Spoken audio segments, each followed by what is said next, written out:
Good morning, everyone. My name is Marissa Khurma, and I'm the Program Manager of the Middle East Program here at the Wilson Center. Welcome to our special webinar today, Beyond Survival, commemorating the 6th anniversary of the ISIS genocide of Yezidis and Christians in Iraq. August 3rd marks the solemn anniversary of the genocide committed by the Islamic State in Iraq and Syria, or Daesh, against both the Yezidis and Christians, amongst other groups. The summer of 2014 marked a horrific beginning for Yezidis and Christians as thousands were murdered or kidnapped and abducted. Many women and children were amongst them, killed, raped, and still missing.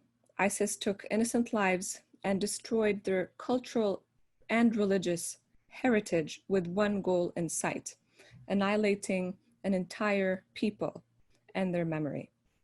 Today, 6 years later, even as ISIS is debilitated, many Christians and Yazidis remain missing and hundreds of thousands displaced, suffering painfully from poor public services and lack of jobs. So what next for these resilient peoples? This is today's discussion. What next for the Yezidis and Christians beyond their survival? We're truly honored to be co-hosting this important discussion with the Kurdistan Regional Government representation in the United States. We're equally honored to be hosting our speakers for today's discussion. Murad Ismail, a Yazidi activist and co-founder and former director of Waderda. His Holiness Archbishop Bashar Waderda, Archbishop of the Chaldean Catholic Archdiocese of Erbil. His Excellency Minister Safin Mohsen Desai, the Foreign Minister of the Kurdistan Regional Government. His Excellency Ambassador Farid Yassin, Iraq's ambassador here in Washington.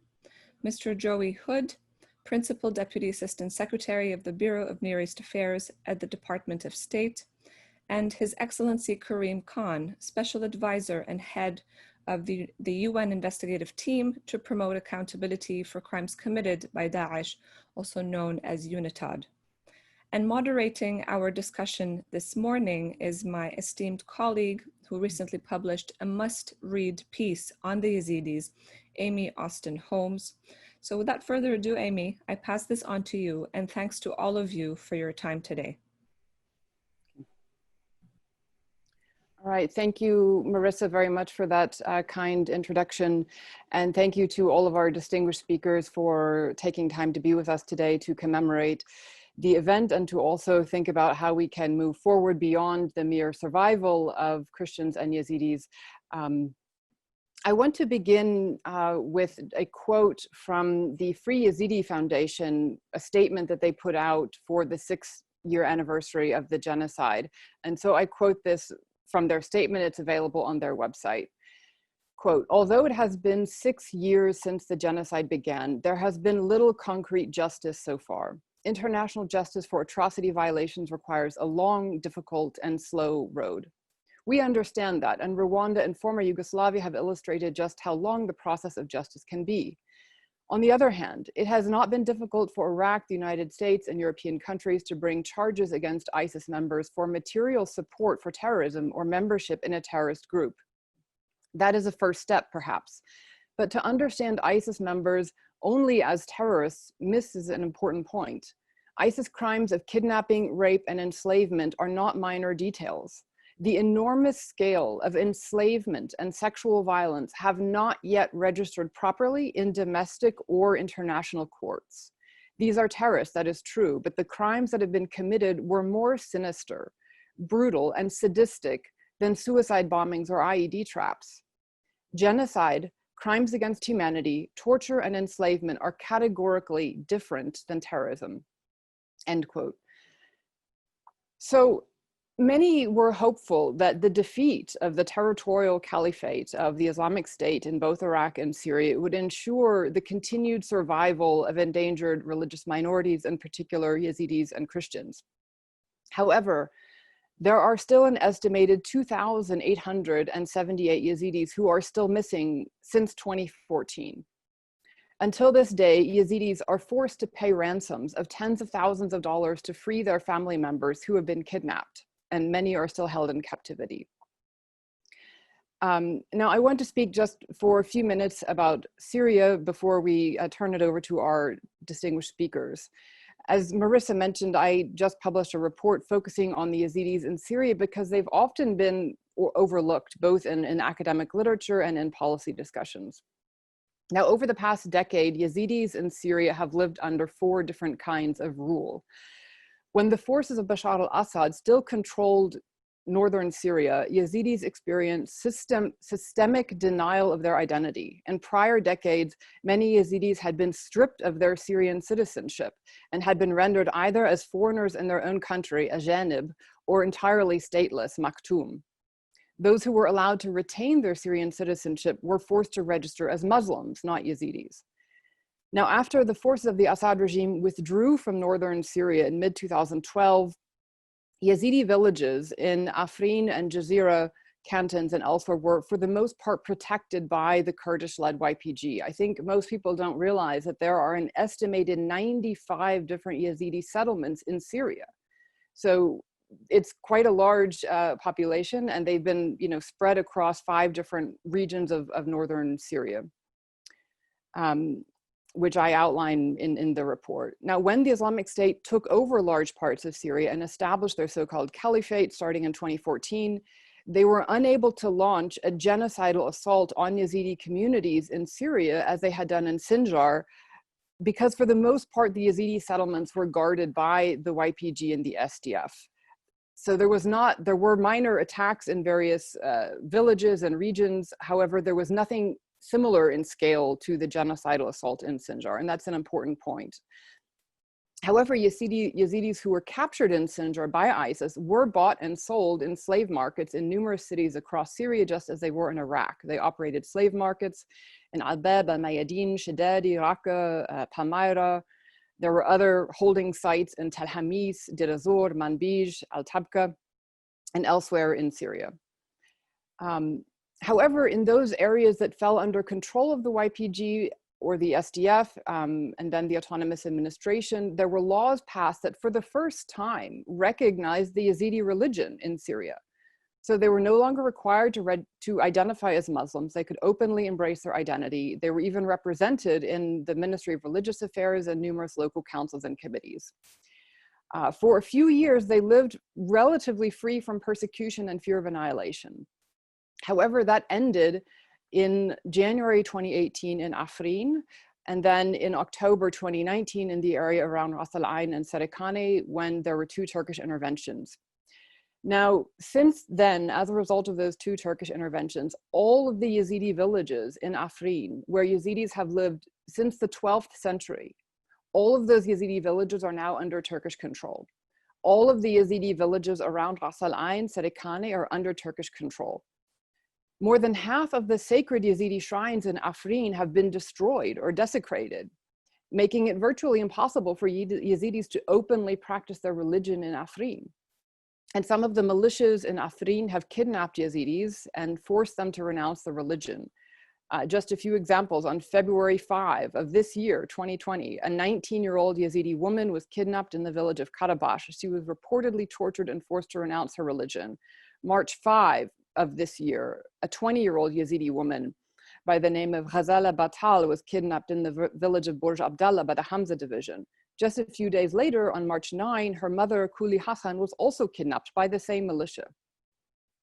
So my point is that the Yazidis in Syria still today are suffering numerous crimes and violations and have been forcibly displaced from their ancient and ancestral homelands.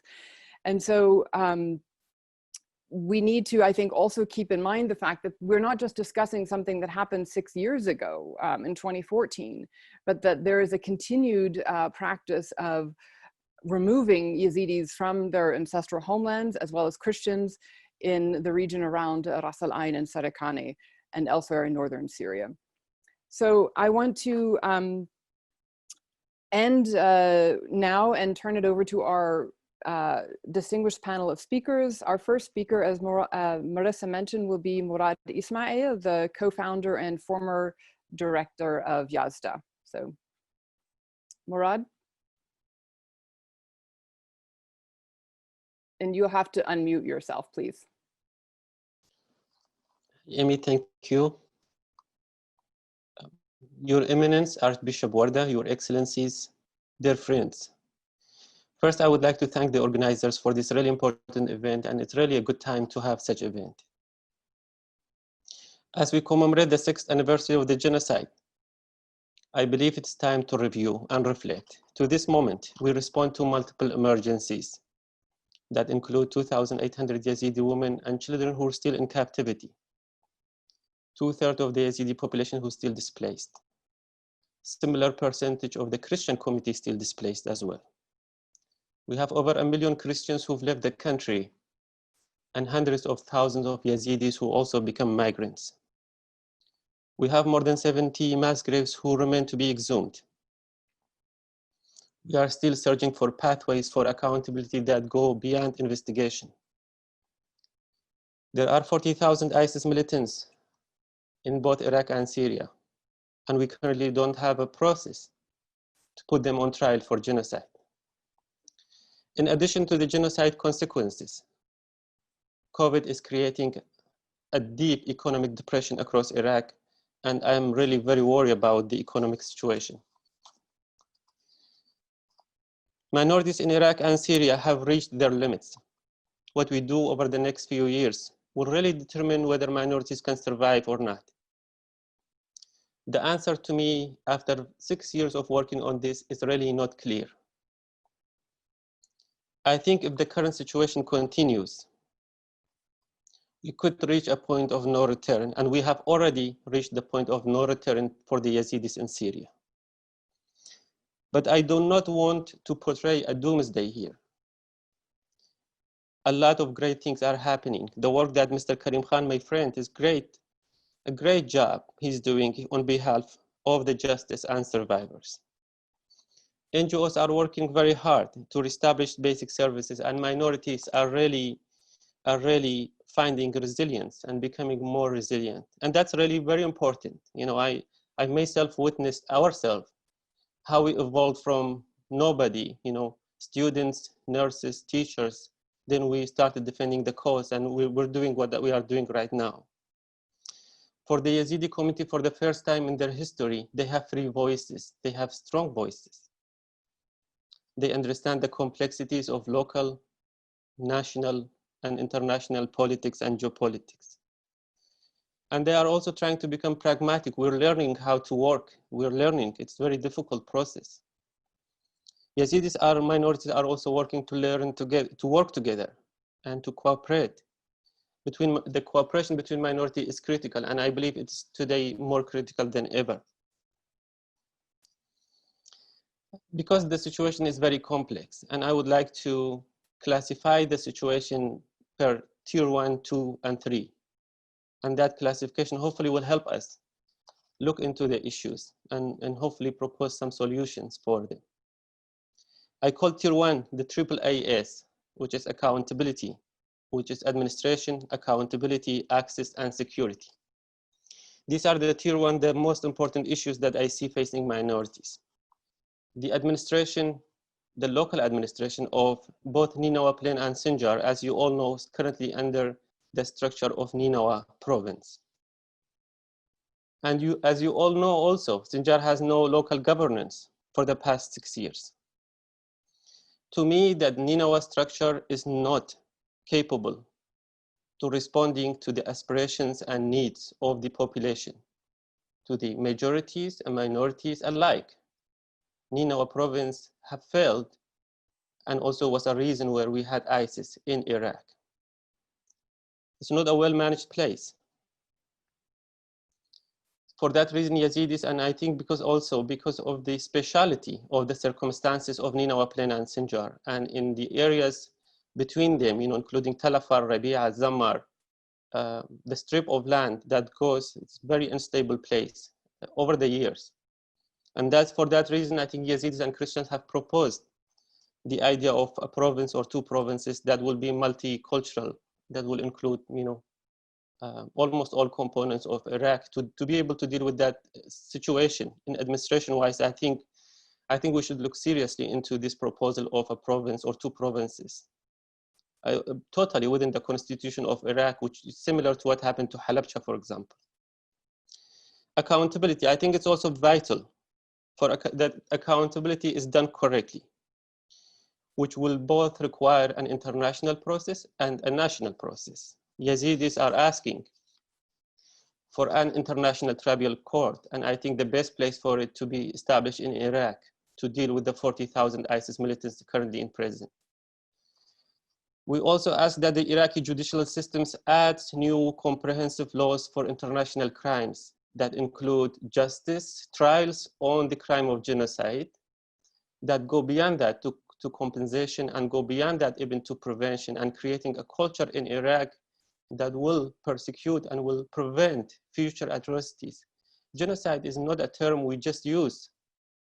Genocide is something we must learn from it. It doesn't repeat itself again. It happened in the Iraqi history, against the Shias, against the Kurds, against the Sunni tribes in Anbar and other places. We've seen it, we've lived it, and we want really this genocide to be the last one for the whole country, not just for ourselves. I think also very important is access. Minorities should have unrestricted access to whole economy of Iraq to be able to recreate the life they once had. And that means unrestricted access to both Kurdistan region and the rest of Iraq, the whole country. The minorities should not be forced to make a choice between Erbil and Baghdad when it comes to things like this, access, education, health, all that. We need to depoliticize the minority situation. I think security is very important. It's kind of should be the first S AAA, but I said AAAS, but it could be S AAA because it's really important. I believe it's best to localize the conflict, not regionalize it. And security should not be a hostage of a Erbil-Baghdad or Baghdad-Erbil political relationship, because this political relationship change over time. You cannot hold entire community hostages of people negotiating somewhere on political or economic or other issues. The security has to be independent from the political relationship. Neighboring countries also have intentions, bad intentions. Some wants to take the land, some wants to further their agendas. We know that. And we should not give the neighboring countries what they want. I believe we should create a local security mechanism. When I say local, because I think local are the best to protect their areas. And that's totally within the law, not creating a new army or new militia or new names within the current structure of the ISF.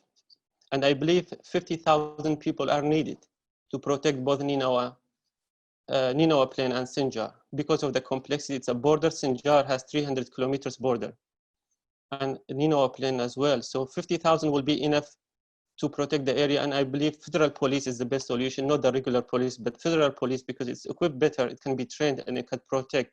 We also should not be overlooking ISIS possibility to re-emerge and pose threat to this area. So the security in this area has to be very strong, grounded security that will not be easily overrun. Tier 2 issues, it's also very important. Once you look to these issues, they are also very important. So it's E and E, economy and education. To help minorities remain in their homeland and create prosperity, and even create prosperity and go beyond bringing IDPs back, but also bringing migrants back. The million Christians, the hundreds of thousands of Yazidis, and the rest of Iraqis too. Iraqis, if you go to any country in the world, the most intelligent Iraqis are outside, doctors, engineers, creative people have left the country. We need to create a situation to bring them back. And for that, we need an economic plan that will be put in place for Sinjar and Nineveh Plain that goes beyond agricultural, that goes into more sophisticated economy and technology, such as food processing, industrialized zone, IT, banking, and other aspects, tourism, for example, as well. And other aspects that should be activated. We should not be just talking about agriculture. Education, I think it's very essential for the Yazidi community. I remember when I was in high school, we had 6 girls with us in our class. And before that, there were no girls in school. From my family, my brother and sister had to leave school for me to go to school. So we are really the first generation where some family members had to make the sacrifice for the others to study. So education is also new to the Yazidi community. It goes back to maybe 70s. That's why it's really, education is vital for the Yazidi community, and we need to create resilience through education, which is the pillar of survival and recovery. For this reason, I'm working with Catholic University to see, and others as well, to see the American University of Suleimania and others, to see if there is possibility to take higher education to Sinjar. Finally, I would like to bring the tier 3 problems and issues. The trust. Iraq will not be built without building trust and a sense of national unity and solidarity. An Iraq where power and weapons are not the determinant. Frankly, we need to make a choice here between an inclusive Iraq or a sectarian Iraq. I think we've tried sectarian Iraq for the past 50, 60 years. It didn't work. I personally believe no country defined by one ethnicity or one religion can be successful. Any country in the world, not just Iraq. Only inclusive states have proved to be successful with multiculturalism, because that also brings creativity, that brings naturality, and multi-religion and multicultural is a natural process. I mean, if God wanted us all to be one faith, we would have been one faith. So it is a natural process that no one should dictate changing people's faith and beliefs. I believe also we need a policy of affirmative actions, what we call positive actions from both Baghdad and Erbil. I believe to right the wrong, and there has been a lot of wrong. There has been a lot of wrong over the years. And we need to move also from the blame, but we need to acknowledge there's a lot of wrong. There should be a wave of affirmative and positive action for minorities, because we only not looking to sustain what we have, we are trying to reverse decades of decline and injustice. And thank you for your time.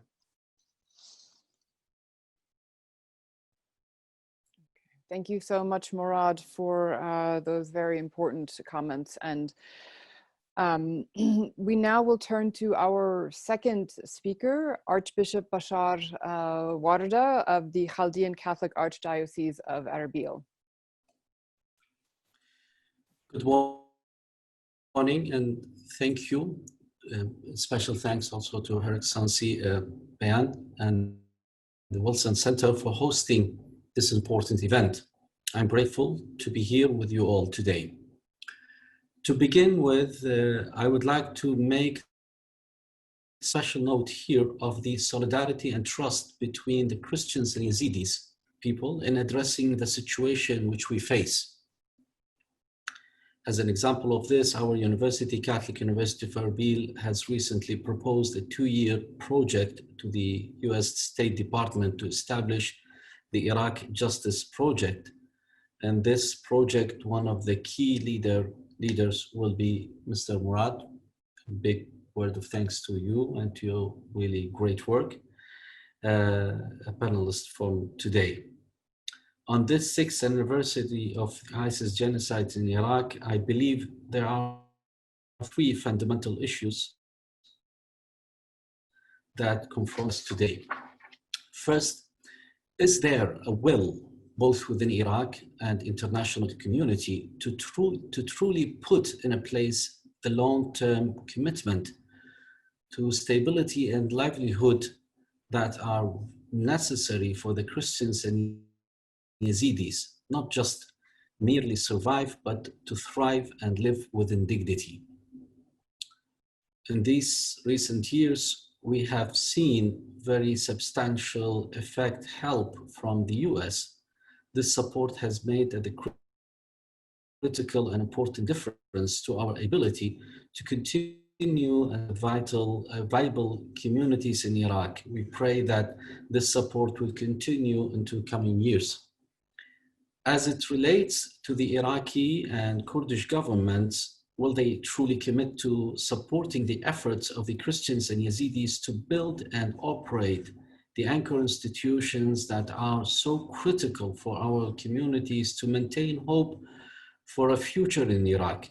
In Erbil, we have built both a hospital and a university entirely with private funding. but it is critical to their successful operation and future stability that they receive a complete support of the Iraqi and Kurdish governments. This is true as well with the few remaining Christians' business. The Christians of all Iraq look now to these governments and ask, can we really rely upon their full support to ensure the success of our anchor institutions and business? And everyone knows that in Iraq, we are facing a lot of problems. And we would like as a church and also as a communities, Christians and Yazidis, we would like to help. We would not be in any way part of a problem. We would like to be part of solution and helping the economy of Iraq and also the economy of the area and of the region with the funds that's available. We know that our Christian business people, when it comes to America or in Europe, are a bit reluctant to really invest because it's a war zone still. But the more we encourage here, I think we could attract more funds to come. Regarding this issue and speaking especially to the Kurdistan regional government, from their own history of genocide and suffering, I think there is a way that the Kurdistan regional government could help in establishing a special office for the Christians and Yazidis within the Prime Minister office, for example, to look directly to issues relating to Christians and Yazidis. The bureaucracy in Middle East is something really a nightmare. Now, if we would like really to help, when we speak of Nineveh Plain, Sinjar, I mean, we could say that such an office would really help to speed most of the cases that sometimes would take probably weeks or months or probably years. And we try to solve a problem by the time we would face another problem. So I think when we establish such an office and would have also the support of the Iraqi government, which means not just just the support, but also backing up financially, this would help really not just to show that the Iraqi government, the Kurdish government, they want, but really they act to implement the needed solutions, but at the same time to clear up the roads for really stability. I agree with all what Murad have said, so that's I'm not going to repeat, but yes, I participated recently also with the Yazda conference anniversary on the anniversary of the Yezidi genocide, and everyone was really stressing the issue of justice, and we could help together, and it should be a collective way of helping. Otherwise, as Murad said, it's a matter probably of years that you would see the disappearing of the Christians and Yazidis. Today, when we speak of Christians and Yazidis, we speak of majority of this community abroad and minority left. So by the time that I think everyone would have the right to call his relatives and joining them, reunion of the families, and it's really a disaster for Iraq, because Iraq is Iraq because of all these groups and components. You cannot imagine Iraq without all of this together. We are hopeful that the election would be next year, and this is really a big step towards a true reform. Yes, it's not a bright road ahead. It's still there are lots of challenges, but I think together we could do something. We could do something I'm sure that my fellow Iraqis have learned a lot since 2003, and hopefully we could put all of these lessons in practice, because we cannot live without Muslims, Christians, Yezidis, Manda'ins, Kaka'in. This is Iraq. This is the beautiful Iraq. And it's not time to say, I would save my people and I don't care about others. No, no. If we would like really to save if I would like to save my people, I have to care for the Yazidis. I have to care for also lots of the Sunni Arabs who were also victims of ISIS from Anbar, from Salahuddin, and from Mosul, who were here in Kurdistan. And we've seen them in so many places around Erbil and Suleymania. So focusing on this area will be of great importance to the future status of the Christians and Yazidis in Iraq. And I would look forward to hear from you, my fellow panelists as well. Thank you.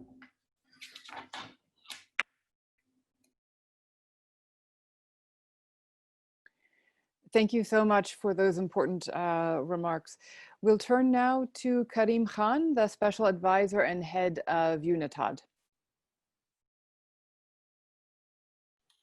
Thank you so much, Your Eminence, Archbishop Waderda, Excellencies, my friends. It really is a great pleasure to be with you today on what is really a somber occasion. And I was just pondering as my brother Murad Ismail and his Eminence were speaking, the scope of issues that are encompassed by the focus of today's event, fantastically organized by the Wilson Center and the Kurdish Regional Government. And it really, looking at the title, Moving Beyond Survival, it really demonstrates, in my view, a need that was also clearly demonstrated in the Yazda event just a few days ago, marking the 6th anniversary of the attacks against the Yezidi people. At that event, actually, the title resonates. It is in line with the title of the current event, which is Bridging the Gap, Moving from Terror to Humanity. So I think what we see is this coalescence of ideas that there needs to be movement. There needs to be progress. Inertia, the status quo, is not an option. And in the last 6 years, there's been, of course, an enormous number of problems that the international community and the government of Iraq have had to try to juggle, have had to try to deal with. But now is the time when the different victim survivor communities in Iraq want us to deliver, want us collectively, the international community, member states of the United Nations, the government of Iraq and the Kurdish regional government, to put aside any other consideration, but to put to the fore our duties to each other, that we are our brother's keepers, and that common issues of humanity demand progress. I will go into a little bit of detail, but let me just simply state that one of the themes I want to develop is that religious freedom is not only a human right, it is a national security issue. And that is shown in emblazoned large letters by the abject lessons of the un-Islamic State, Daesh. The Security Council has been active. And for that, really, I applaud the perseverance, the stamina of the Yazidi community. Murad Ismail came in on the ground floor, creating Yazda, but being this insistent voice that justice is a human right. And when a delegation from the Christian community went to see Prime Minister Theresa May and brought the Bible that had been burnt in Karmelesh and accompanied with 800,000 signatures, the demand had gone to the capitals of the world that this cannot be simply relegated to crimes that are committed, simple acts of terrorism. It was a wake-up call that recognition was needed for what constituted crimes that scarred humanity as well as tore the soul of Iraq in so many ways, shapes, and form. Now, of course, those demands did not fall on deaf ears, and with the United Kingdom as penholder, the support of the United States, the solidarity of the government of Iraq, Resolution 2379 was passed in 2017. And in the 22 months that Unitad, the team I have the honor to lead, has been in Iraq, a lot of work has been done. We have helped with the government of Iraq, with the Kurdish regional government as well, conduct exhumations, about 16 exhumations in Sinjar. We have helped feed in evidence to courts in Finland and other member states.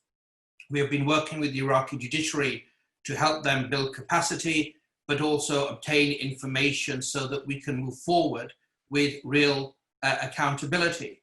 Forensic evidence has been obtained. The United States, and I'll mention a special thanks to Joey Hood, who's been a steadfast friend, along with the administration, to Unitad, have put their money where their mouth is, gave $4 million in total to Unitad, helped us with the exhumations in Sinjar. We couldn't have done that without the United States support.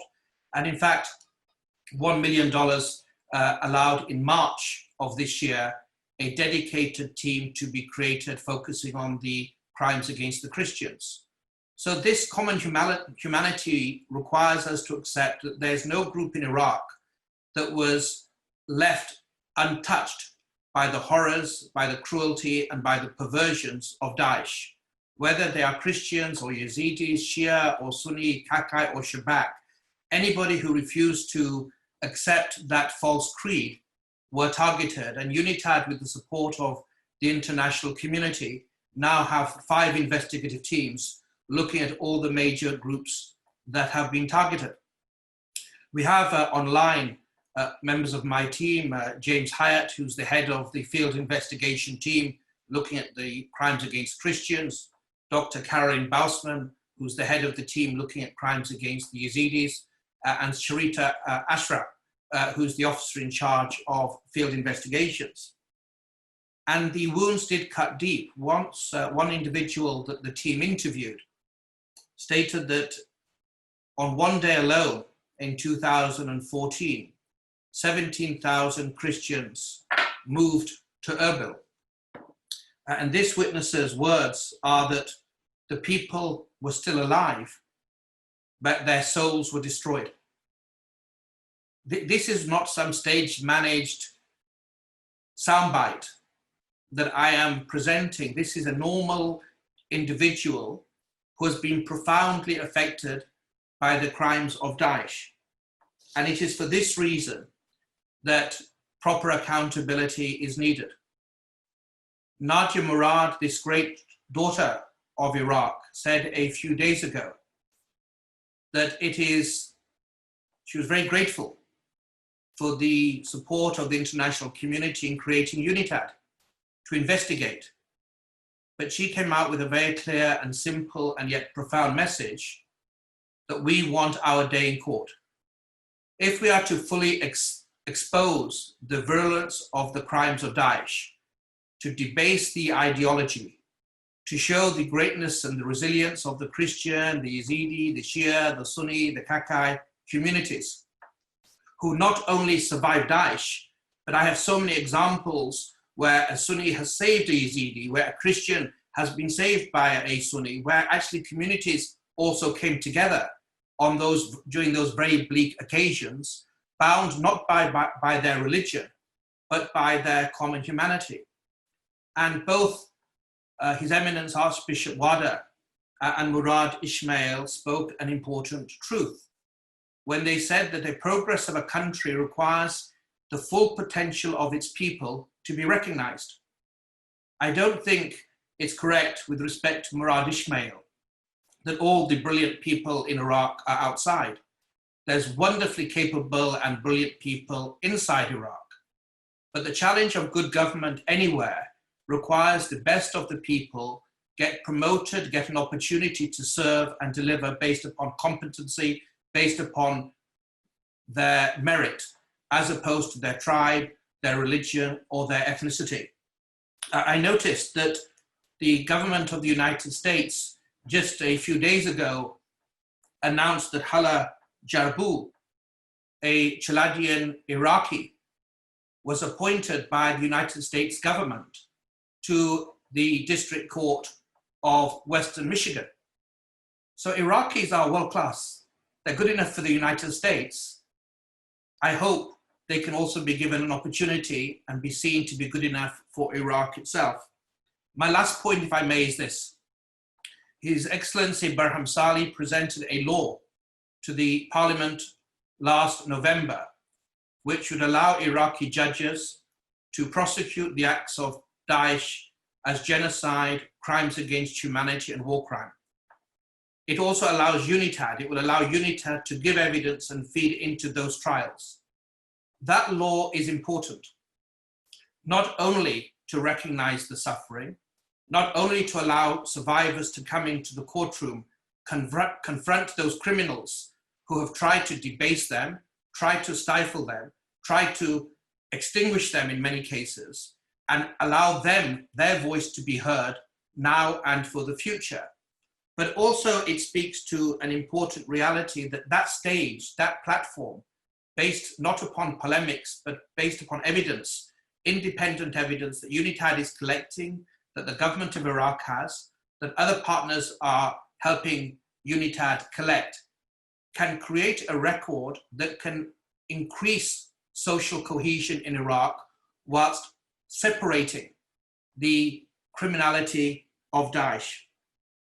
I think that is a very important, that will be a very important moment for Iraq, for that law to be put in place, for crimes to be acknowledged for what they are, because if we fail to have the collective courage to call these crimes for what they are, we are going to run a serious risk of those crimes being committed. One thing is certain, the event we recognize today are not the random acts, the condemnable acts, the terrible acts of terrorism we see in Bali or in London. They are on a different scale because of either their widespread or systematic nature or because of the intent that may exist underlying some of the crimes.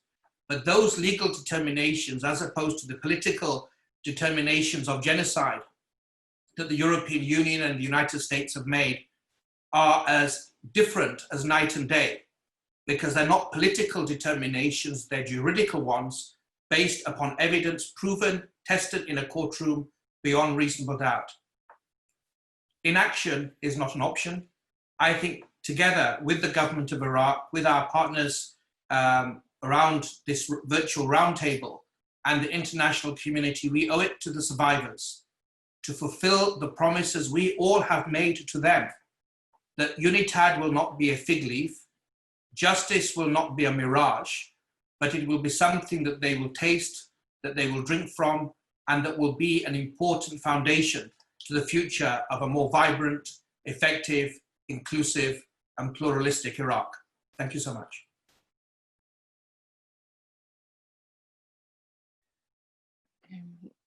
Thank you for those very moving words and your recommendations and suggestions, Karim Khan. We will now turn to His Excellency Safin Dizai, the Foreign Minister of the Kurdistan Regional Government of Iraq. Yes, hello, good morning to you all. Thank you very much for your kind invitation. I hope you can hear me because I had a bit of a technical problem. Can you hear me? Right. So we can hear you, yes. Okay, well, thank you very much. Well, thank you very much for your kind invitation and for setting up this panel for this crucial and important issue. It's very close to our hearts, and it is very sad that after 6 years we are talking about justice, and justice is something that which we think it should prevail. So long as there are people of good heart, there are people who are pursuing to achieve justice. What had happened 6 years ago, probably we in Kurdistan of Iraq never thought that after Halabja and the Anfal and the chemical attacks that had happened to the people of Kurdistan would never happen to anybody for that matter. But unfortunately, it happened to the people of Kurdistan again, the Yezidis, the Christians, and many other communities. And unfortunately, the wounds still have not healed, and it will take some time for these wounds to heal.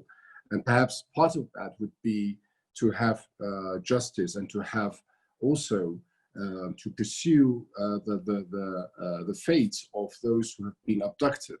Of these 6,500 or so who have been abducted, probably half of them have been rescued, but still there are almost 3,000 people who have, who there's no trace of them. And I think it is the duty of all human beings and international community. So from time to time, we do hear about news about individuals being here and there, and we've tried our best as Kurdistan Regional Government to pursue those leads, and some have been rescued. But what is important, it's not so much to, of course, we have to respect and honor the dead and the past and the reasons for what has happened. But of course, we have to look forward. And by trying to rebuild the lives of those, not only rebuilding the community and the destructed properties and all the towns and townships, but we have to rebuild the individuals, because most of these people have gone through traumas, and I think there has to be a kind of a treatment. And we thank our international friends and Germans in particular, and the French, who have helped to take some of these survivors to their countries for post treatment of the crisis that they have gone through.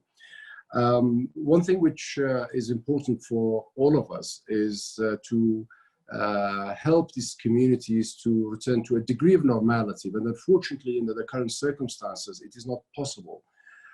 Yes, ISIS have been pushed out of these territories and these regions have been liberated, but unfortunately there are still fears and concerns by these communities who do not go back, and particularly in Nineveh Plain and in Sinjar. And the reasons are very clear, with all due respect to some of the ISIS,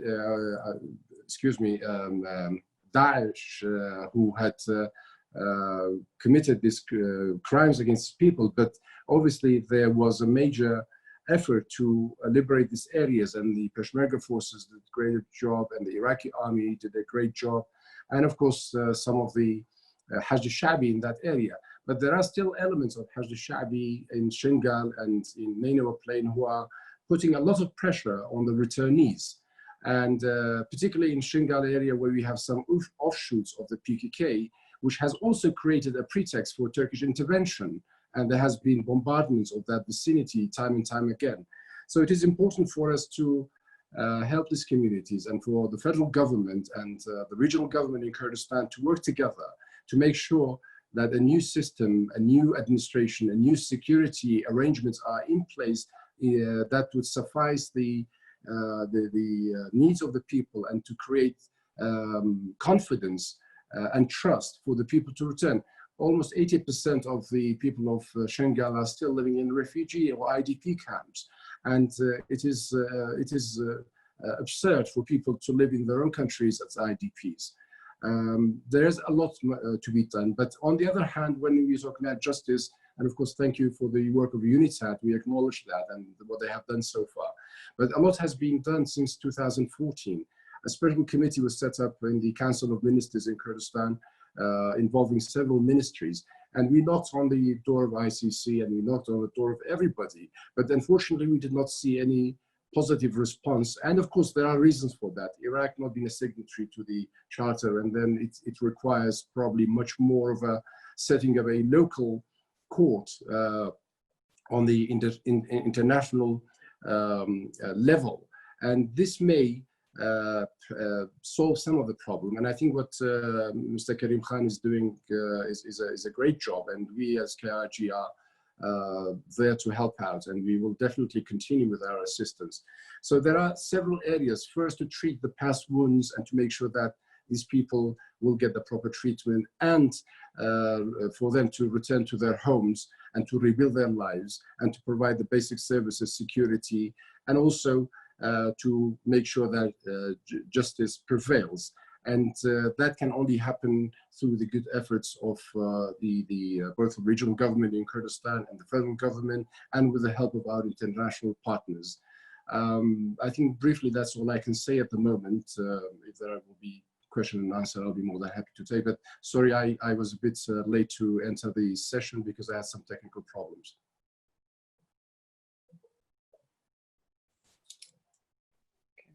Thank you very much, Your Excellency. We will now turn to Ambassador Farid Yassin, the Iraqi ambassador to the United States.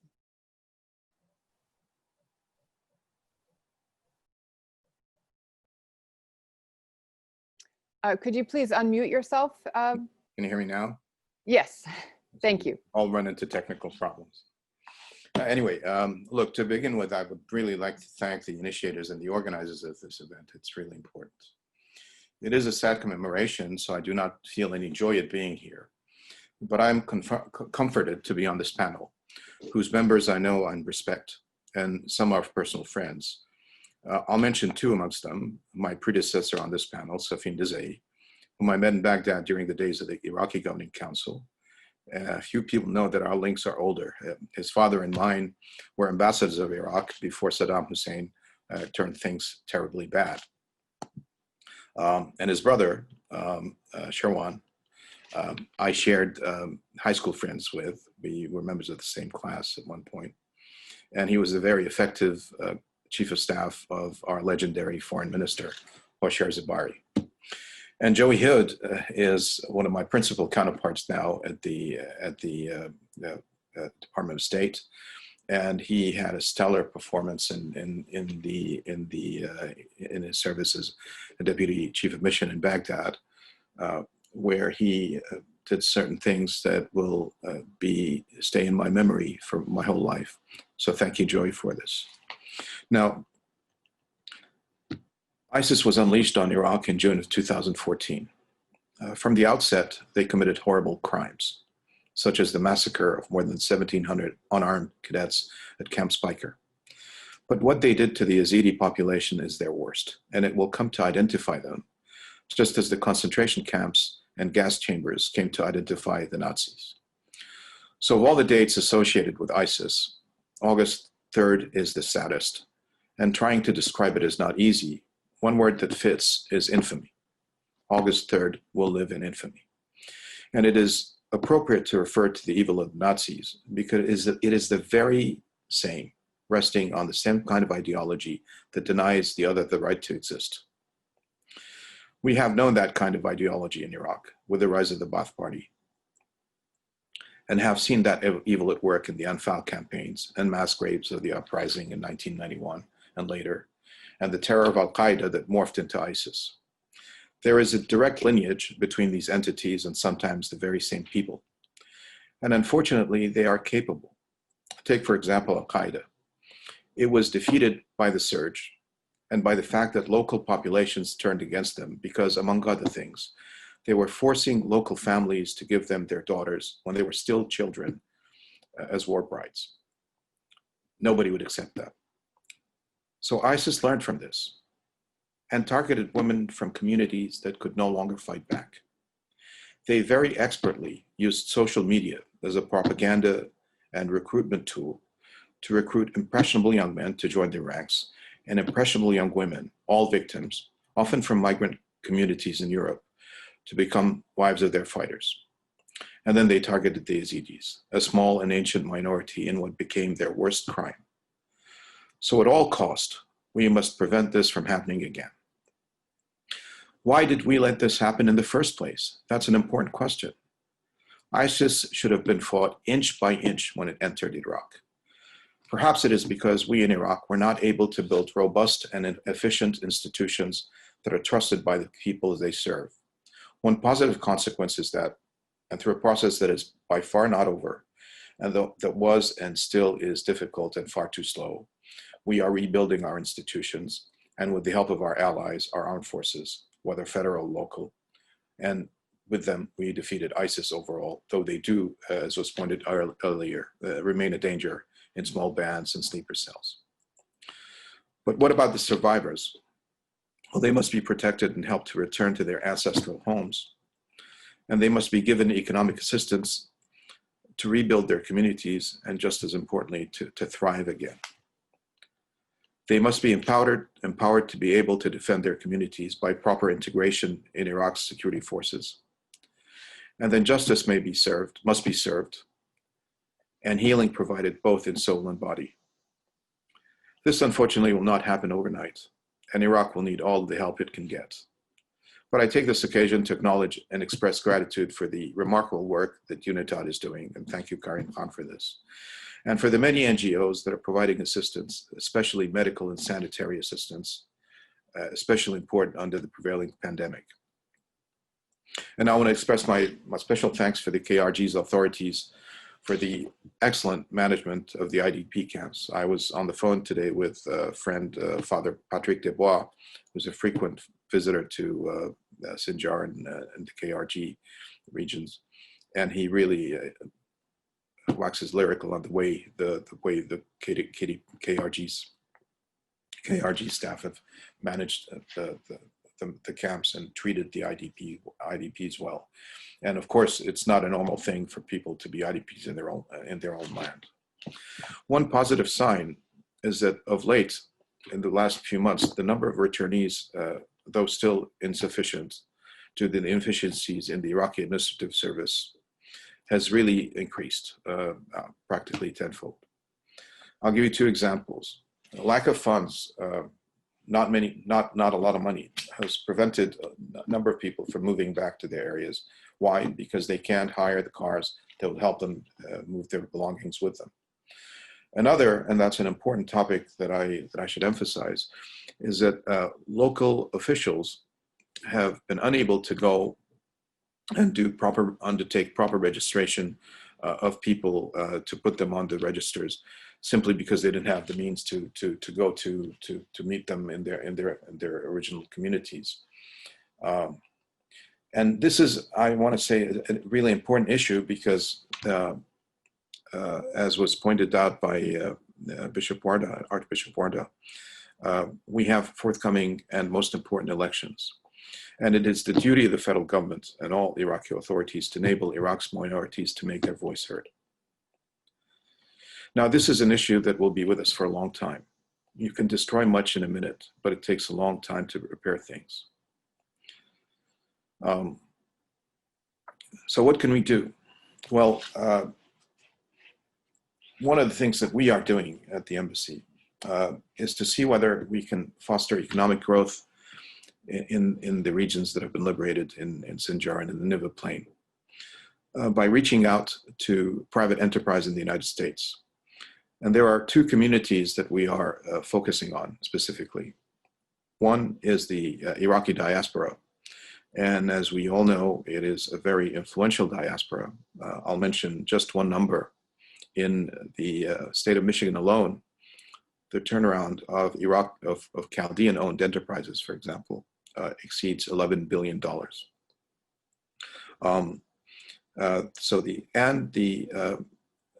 community of entrepreneurs amongst Iraq veterans who can, and I'm hopeful they will, play a role similar to what veterans of the Vietnam War played in the reconstruction and flourishing of relationships, economic relationships between the United States and Vietnam. And so we've embarked at the embassy in an effort to reach out to these communities. And we started out by sending out letters to congressmen to put us in touch with businesses in their communities that can help Iraq in industries like agribusiness, for example. People don't know this, but if you like Chobani yogurt, the yogurt in Erbil is much tastier. And I can tell you, because I've tasted it, the honey that you get from Sinjar is the best in the world. So companies that can help us promote agribusiness, companies that can help us promote artisans, things like that, can help these communities thrive. And the one district we started first with is that of Congressman Fortenberry, who I'm very proud to count as a friend, and who is very intent on promoting the interests of his constituents, many of whom, as you well know, are Yezidis. Thank you.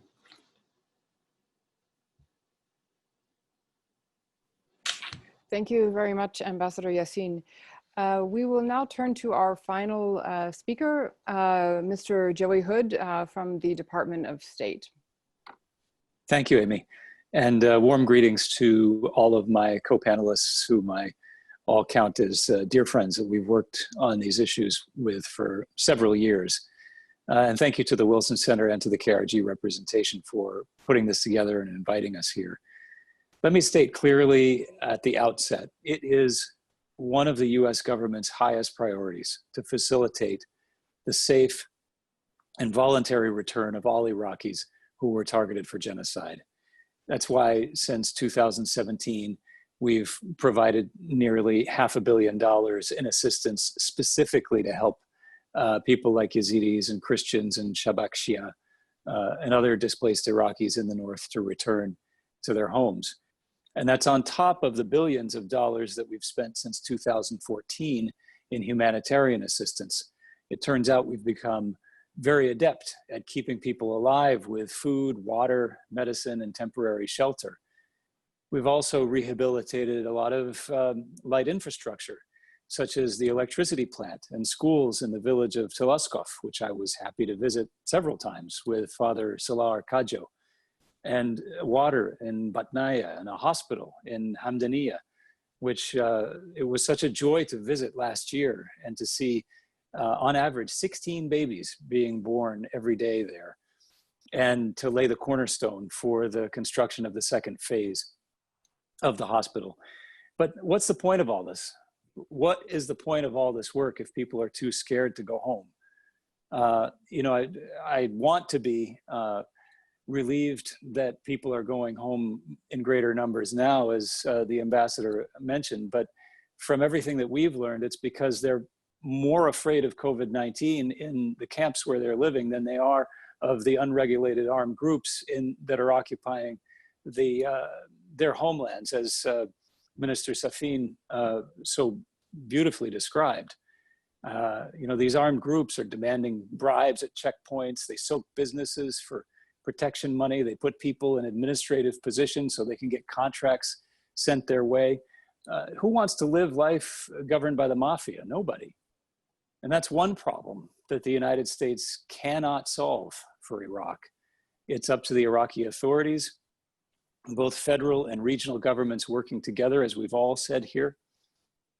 We've been encouraged by the way that the KRG has supported displaced people in their areas, and with the new Iraqi government's engagement with the representatives of these communities, including the recent visit of the Prime Minister to the Nineveh Plain and the Minister of Migration and other officials to Sinjar.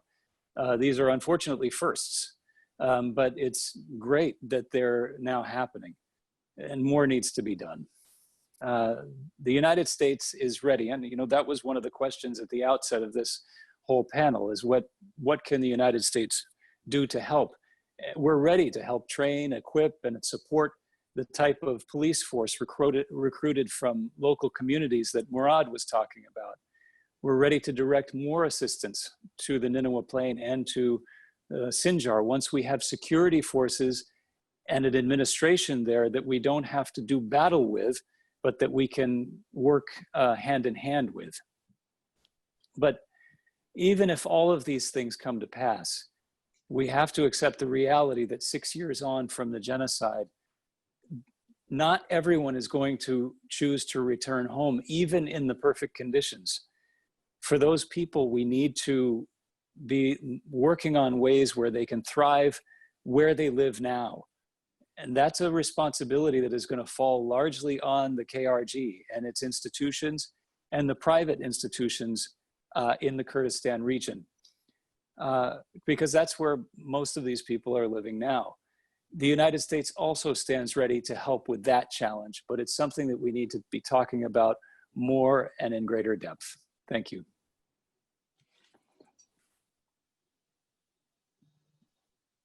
Right.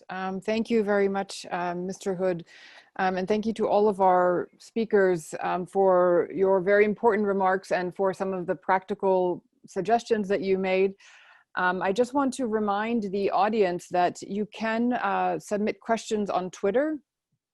You can use the hashtag, or rather, sorry, tag Wilson Center MEP on Twitter, or you can submit an email to mep@wilsoncenter.org. So you can submit questions to any of the speakers, either on Twitter or with the email that I just provided. So I'll begin with the first question. This is a question from Mr. Lucas Coach, Director, Office of International Justice and Peace, United States Conference of Bishops. His question is, on June 2nd, the President of the United States issued an executive order on advancing international religious freedom, including a provision calling on USAID to budget at least $50 million per fiscal year for programs that advance international religious freedom. What specific model program recommendations would you suggest to the US government to advance this directive in Iraq? So this question, it was not directed to a specific person. If there's any one of the panelists or speakers who would like to address this question.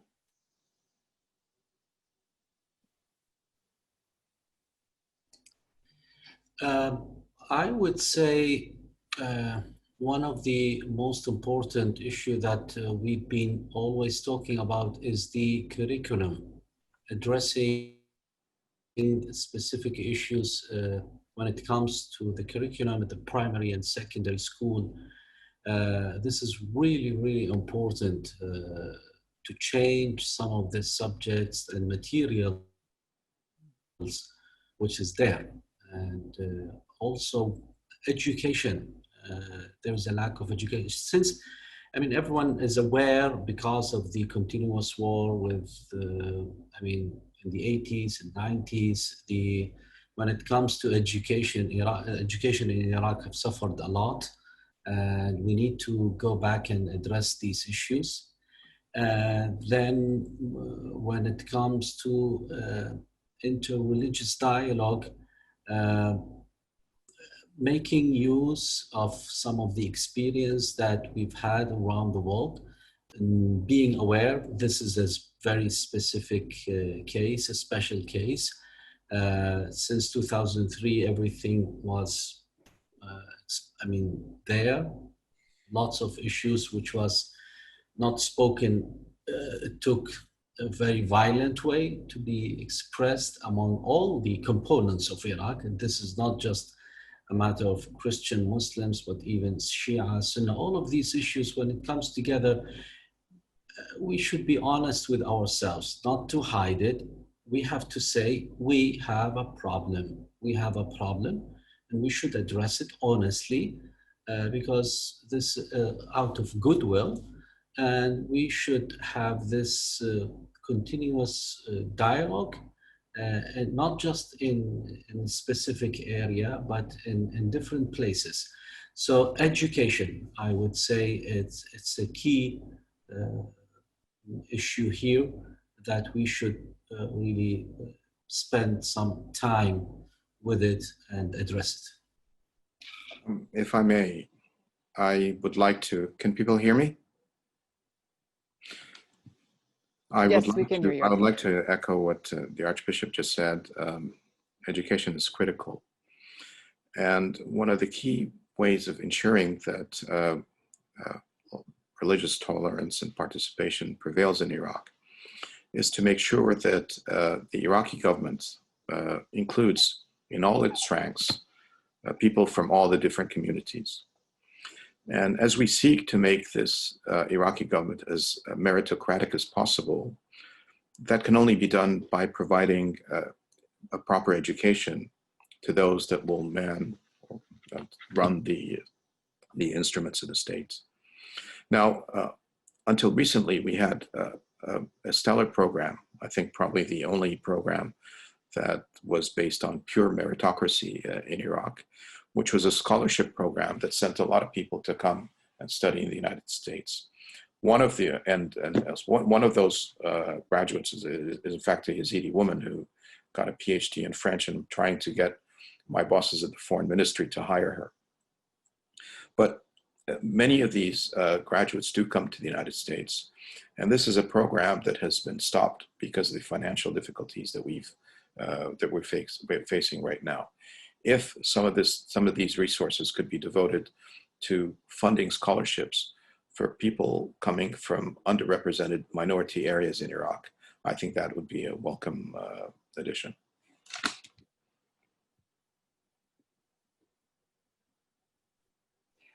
Thank you. Was there anyone else who'd like to comment or respond to that particular question? Just my short answer for that. I think the problem with religious freedom mostly comes from the radical religious leaders. So we need to target that where the source of persecution starts, and it's not a random process. So a lot of radicals you see who poison people's minds, especially the youth. We need to counter that, and that has to be top-down approach, not going to individuals, but going to states and to religious leaders. May sometimes educate them, but sometimes if they are not okay, they have to be removed. We cannot afford having more of this ideology, honestly. Okay, thank you, Murad. If I may, very, very quickly, just a quick observation. I think there needs to be, of course it's important, but the realization that security and stability can't be left entirely to the politicians. I'm not talking about Iraq. This is a matter generally that one observes throughout the world. When I met His Eminence Sayyid Sistani in Najaf, before I said anything about Unitad's mandate, he said something very profound and also encouraging. He said, take care of the Yezidis and the Christians. Now, the simple reality is this, that those that are in majority in any country, physical majority in numbers, in terms of power, in terms of access to resources, have special responsibilities to outstretch a hand of support to those that have felt disenfranchised or marginalized over many years, of which maybe the recent issues of Daesh are an example. Now, what Unitad did, we've worked with the religious leaders, the wonderful leadership of Cardinal Sacco, the Shia community, Sayyid Sistani, the Baba Sheikh of the Yezidis, the Sunni Council, the Kakai, and we worked with Religions for Peace over an interfaith statement regarding the requirement of justice. So I think even on a local level, mosques and churches and temples, those leaders need to come together because their congregations will realize those leaders on a parish level, on a local level, are talking. And silence is not an option. Otherwise, the only voice we hear, as Murad says, are the voice of the extremists. So the Prophet of Islam, as a Muslim, I will recall, he said that when you see an injustice, stop it with your hand. And for whatever reason, if you can't stop it with your hand, at least speak out against it. So what we need is this coalescence of support amongst religions, amongst tribes, amongst all parts of Iraq, to speak about the richness of diversity, and then we get to the effective management of diversity. And I think for all those reasons, that policy of putting religious freedom to the fore is really a very prescient one indeed. Okay, thank you very much. I'd like to give the floor to my colleague Marissa Khurma now because she has a question as well. Marissa? Thank you so much, Amy. And thanks to all of you for your excellent remarks. So my question might be a little bit sensitive, but I think an important one, understanding the complexities of the political dynamics in the region. Are there countries in the region who are not only, and to follow Mr. Khan's words, not only speaking out against these atrocities, but are there also helping or lending a helping hand to support Iraq, but particularly to support the Christians and Yazidis at this particular point? So beyond just government to government, are there collaborations and support coming in from other civil society organizations in neighboring countries in the region?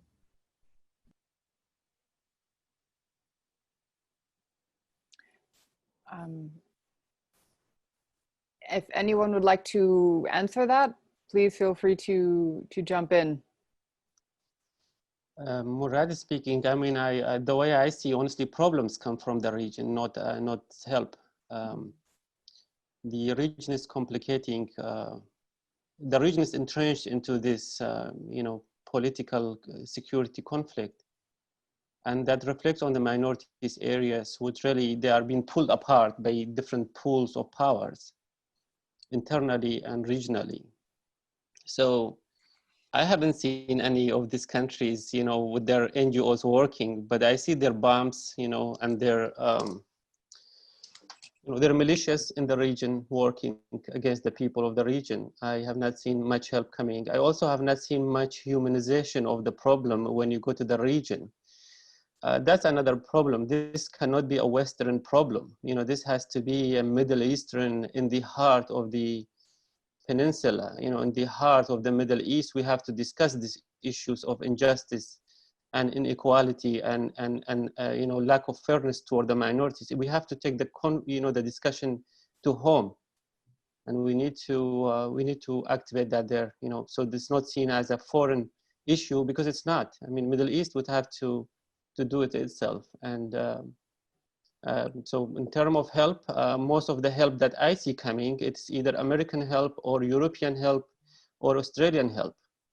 I have not seen much programming from any other countries.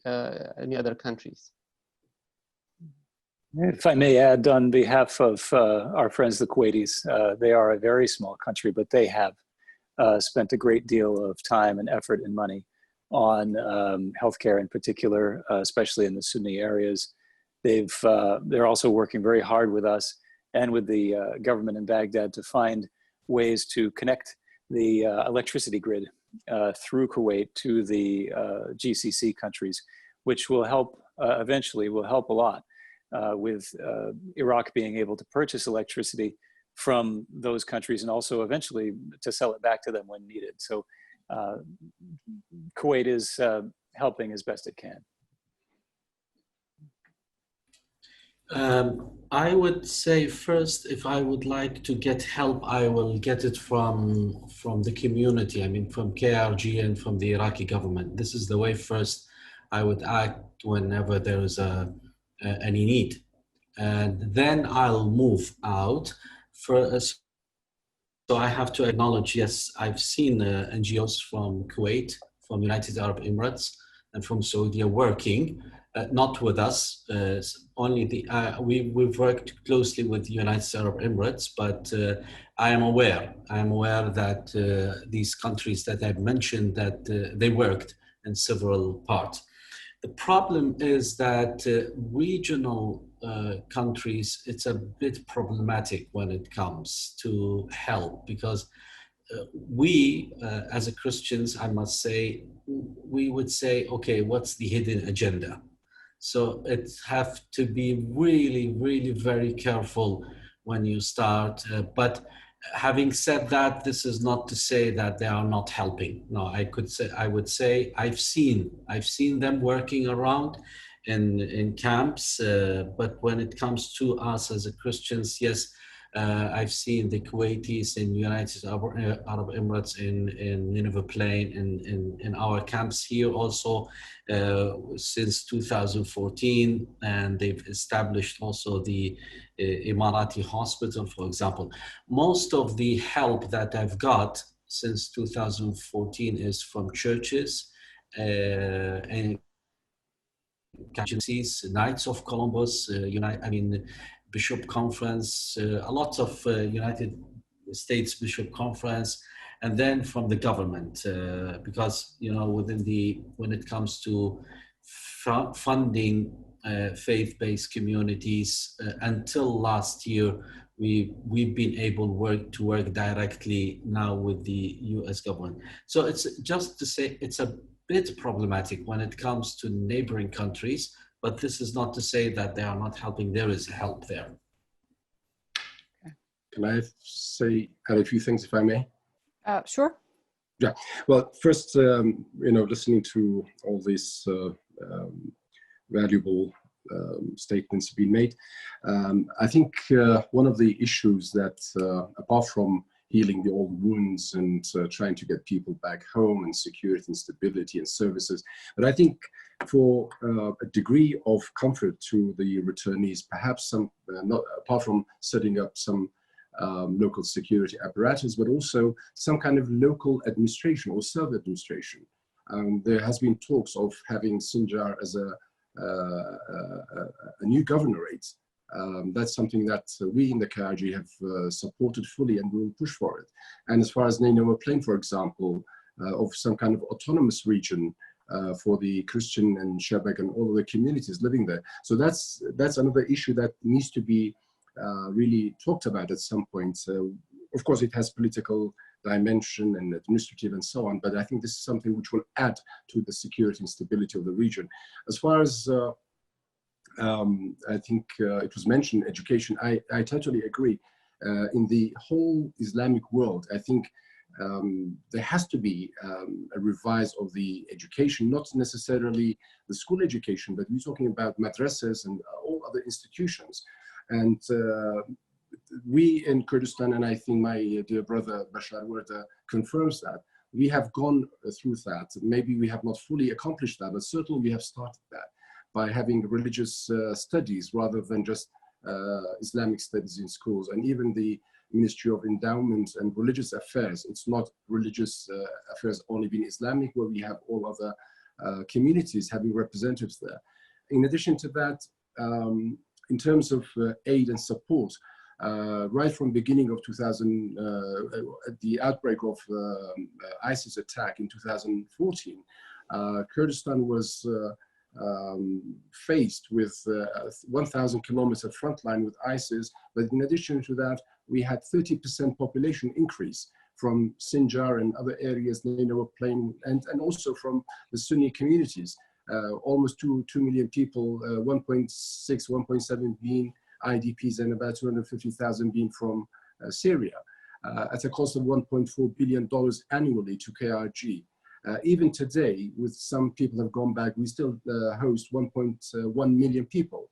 And that at a time when we have economic crisis, still it's a huge burden, almost $1 billion annually. One other point I would like to make, I think it is definitely our duties as Iraqis, be it from Kurdistan or be it from the rest of Iraq, to make sure that these people feel the sense of belonging. There are indigenous people here, be it Yezidis, be it Christians, be it Shebeks, Kakis, and they should not be viewed as a minority. They are a component of this society. And it will be a shame for all of us to see these people migrating to third countries. Migration is not a solution, but we have to make sure, and we have to create the right atmosphere for people to feel comfortable enough to stay and to continue with their lives for millennia to come, as they have lived here for millennia. Therefore, we need support of the international community, but also we in Baghdad and Erbil, we have to also work together to create that atmosphere and to make sure that these people feel comfortable enough to have a sense of belonging and to make sure that justice prevails through the work that Unitad is doing. Thank you. Okay. All right, thank you very much. So I'm being told that we have time for, I believe, 2 final questions. Rather, I have a question and there's a final question from the audience, and then we'll move to closing remarks. My question actually is, because we spoke at the beginning of the event about the estimated 2,800 Yazidis who are still missing, it was reported just last month in July, there was a Yazidi woman that was found. She was released, who'd been abducted in Sinjar in 2014, and she was held, I believe, in Idlib, and was then released and returned to her family after they paid an enormous sum of money to have her released from captivity.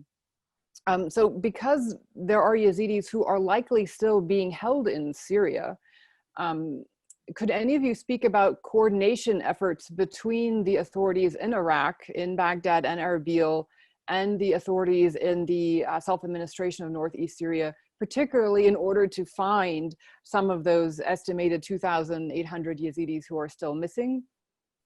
And the last question from the audience was it was actually directed to Mr. Joey Hood. whether the United States appreciates the role the YPG played in establishing a humanitarian corridor from Syria to Sinjar in August 2014 that allowed thousands of Yazidis to escape. So that particular question was for Mr. Hood, and my question is addressed to anyone who would like to answer it. And then you have time to make any final closing remarks. So, Mr. Hood, would you like to respond first, or? Sure. The fact is that we do appreciate the role that the YPG played in protecting Yazidis and helping them escape. And I know that many Yazidis feel that deep appreciation as well, because I heard that many, many times traveling throughout Iraq, including in Sinjar. And so we need to keep that in mind as we all work together to create a security environment and an administrative environment in that area that everyone can work with. Because there are Yazidis who feel very strongly about the role of the Peshmerga, positive and negative, very strongly about the role of the YPG, positive and negative. So, and obviously there are very strong feelings about the other armed groups that don't necessarily respond to the central government or the regional government. So we can take all of that into account as we work together to create the locally recruited police forces that Murad talked about, that we can help train, we can help equip, we can help support in many ways. But we need to get started. We've been talking about it for years and just haven't, we've allowed those armed groups to make the decisions rather than the government, the federal government, the regional government, and the international partners ready and willing to help them. On the issue of the rescue of the surviving Yazidis, very briefly, obviously, there are various figures, but the figure that we have probably is most accurate is about 6,500 Yazidis who have been abducted during the course of this calamity.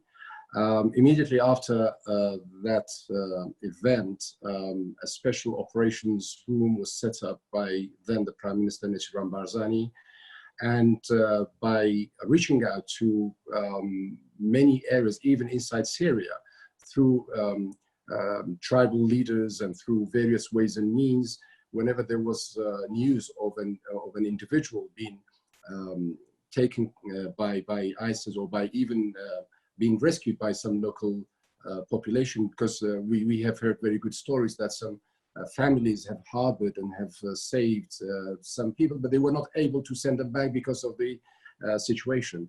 But a lot of time and effort and expenses have gone into this. We believe that until today, 3,500 have been rescued, up to 3,000 from the work of this particular office, and another 500 through other ways and means. We still continue, and we still trace some of the news and some of the rumors that individuals may be here and there. But believe me, it has been very, very dangerous and very arduous exercise to rescue this number. The 2,870 or so people who are still missing, efforts are continuing, and we hope that we will be able to rescue more. And we do hear that some may have been taken to some other Arab countries, and efforts have been made, people have been approached, and the Yazidi community themselves have been approaching the foreign ministry in Baghdad in order to talk to these specific countries and to seek their help if these individuals are indeed in those countries. Okay, thank you very much for that. If I may, yes. This is really an important issue because the safe return of these disappeared people can be a real, true, effective component in the national reconciliation that we're trying to work up. The difficulty, though, as was pointed out earlier, is that there are very few organizations that span our borders into neighboring countries and into countries in the region. Very few I can think of that are very effective. One that stands out is the International Red Cross.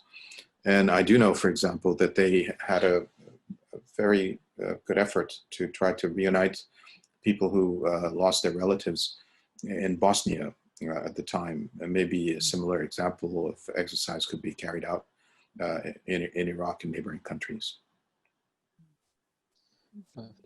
I may just mention a few comments on that. I think the work done so far in terms of rescue is really good.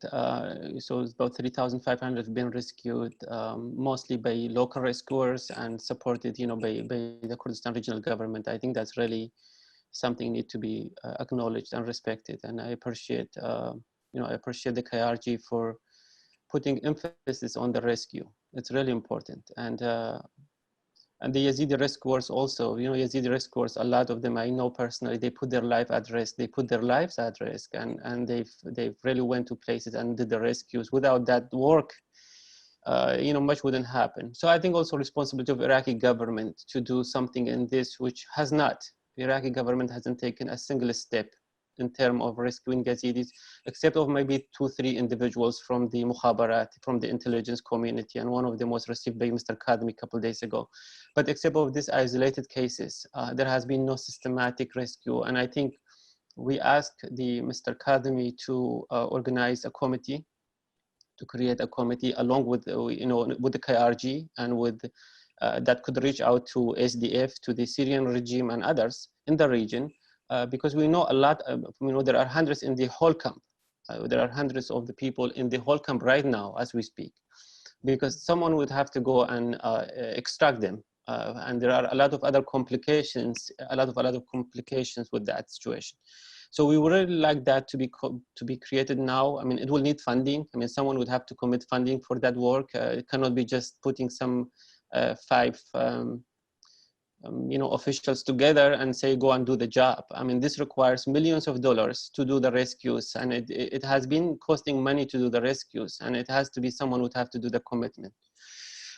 In terms of the armed groups, I think everyone, I just want to also comment on that. I think everybody appreciate the opening of Sinjar, the YPG intervention, and everyone who came and rescued the people.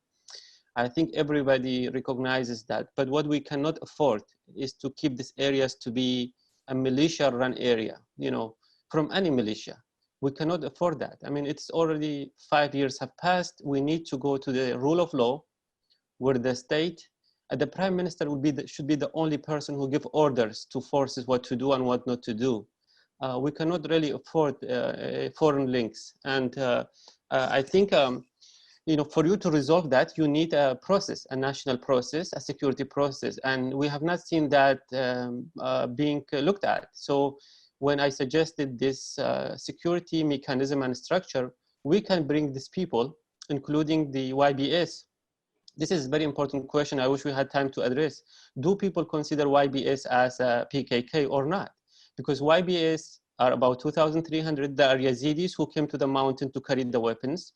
Ideologically, they might be close to the PKK, but they are the people of Sinjar who came and did the rescue, and who did the rescue themselves. Of course, they, I think every political party wants to have power, wants to have alternatives, and we cannot allow that. I've said that many times.